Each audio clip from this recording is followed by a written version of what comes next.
ఒత్తిడి వలన గజ్జి, ఎండుగజ్జి, ఎగ్జిమా ఇబ్బంది పెడుతోందా? అయితే మానసిక ఒత్తిడితో బాధపడుతున్నారేమో కూడా చూసుకోండి. ఎందుకంటే దీంతోనూ ఎండుగజ్జి ప్రేరేపితం కావచ్చు. మొదట్లో చర్మం ఎండిపోయి, దురద పెడుతుంది.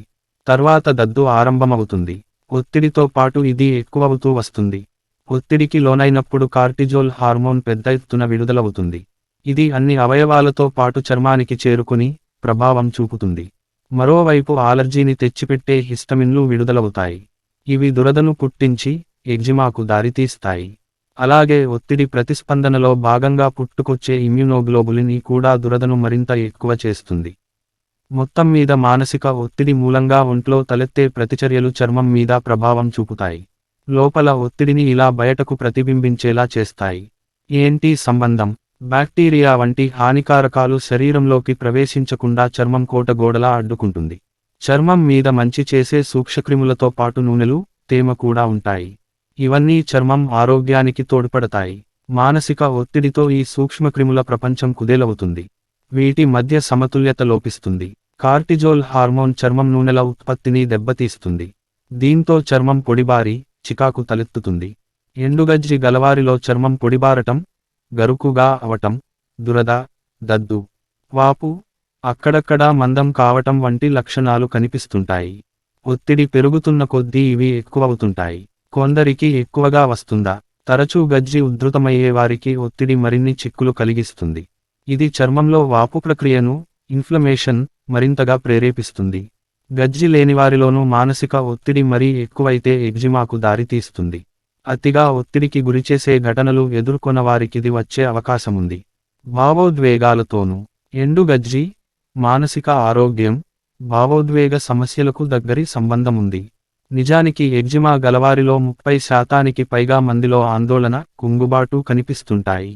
పైకి స్పష్టంగా కనిపించే, బాగా దురదపెట్టే దీర్ఘకాల చర్మ సమస్యలేవైనా రోజువారీ జీవితం మీద చాలా ప్రభావం చూపుతాయి. ఇవి నిద్రను, మూడ్ను దెబ్బతీస్తాయి. ఇతరులు చూస్తే ఏమనుకుంటారోననే భావనతో నలుగురిలోకి వెళ్లటానికి వెనకాడుతుంటారు. సమస్య తీవ్రమవుతున్న కొద్దీ ఆందోళన, కుంగుబాటు పెరుగుతాయి. ఇదో విషవలయంగా మారుతుంది. కాబట్టి దీన్ని ఛేదించే ప్రయత్నం చేయాలి. అదుపులో ఉంచుకోవచ్చు. మానసిక ఒత్తిడిని తగ్గించుకుంటే ఎండుగజ్జిని అదుపులో ఉంచుకోవచ్చు. ఇందుకు కొన్ని జాగ్రత్తలు తీసుకోవటం తప్పనిసరి. వ్యాయామం, దీంతో హాయి భావన కలిగించే ఎండార్ఫిన్లు విడుదలవుతాయి. సానుకూల భావనలు పుంజుకుంటాయి. ఆనందం, సంతోషంతో చేసే ఎలాంటి వ్యాయామమైనా ఉపయోగపడుతుంది. ఎంత ఎక్కువగా శ్రమిస్తే అంత ఎక్కువగా ఎండార్ఫిన్లు పుట్టుకొస్తాయి. అయితే వ్యాయామం చేశాక గోరువెచ్చటి నీటితో స్నానం చేయటం మరవద్దు. లేకపోతే చెమట, దద్దు చర్మాన్ని చికాకుకు గురిచేస్తాయి. ఆహారం, వాపు ప్రక్రియను తగ్గించే పండ్లు, కూరగాయలు, పప్పులు, చేపల వంటివి తినటం మంచిది. అలాగే పిండి పదార్థాలు, చక్కెర తగ్గించుకోవాలి.